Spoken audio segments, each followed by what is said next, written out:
The Zimbabwe Exemption Permit Holders Association has urgently appealed to the Zimbabwean government for assistance in expediting a program of voluntary return for its members, citing increasingly unbearable conditions for Zimbabweans living in South Africa. In a memo addressed to the Zimbabwean ambassador to South Africa, ZIFA detailed a litany of challenges faced by Zimbabweans, stating that they are now forced to litigate when they go to the hospital, schools, universities, travel on the roads, and at the workplace. ZIFA has already initiated a repatriation program but is seeking the Zimbabwean government's support in facilitating the relocation of thousands of ZEP holders. The organization is requesting assistance with finding accommodation and business opportunities, as well as lowering regulatory barriers to ensure a smooth return. The memo paints a grim picture of the environment faced by Zimbabweans in South Africa, alleging widespread exploitation and discrimination. Many South Africans believe that Zimbabweans are hapless xenophobia victims useful only for their highly sought-after cheap, efficient, and trustworthy labor, the memo reads.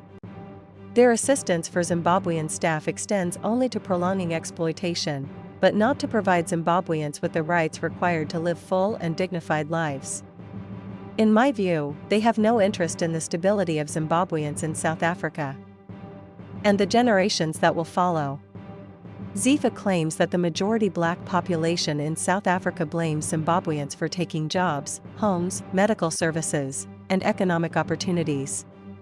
The organization further alleges that vigilante groups have been formed to harm, rob, and even kill Zimbabweans, with perpetrators facing no prosecution. The memo highlights the mainstreaming of xenophobia by political parties such as the Patriotic Alliance, MK Party, and Action SA. It also points to quasi-militias operating as Operation Digila and Put South Africa First, which have physically targeted foreigners, particularly Zimbabweans. According to ZIFA, these attacks appear orchestrated and tend to escalate during elections and national crises such as COVID and load shedding. The white minority, according to the memo, blames ZANU-PF for the economic woes that have forced Zimbabweans to seek refuge in South Africa.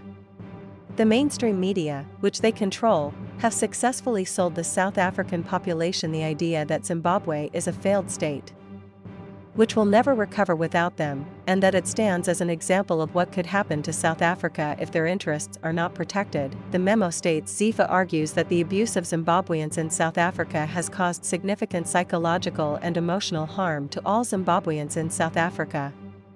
The organization asserts that it is a matter that, in the view of many medical doctors and academics, cannot continue.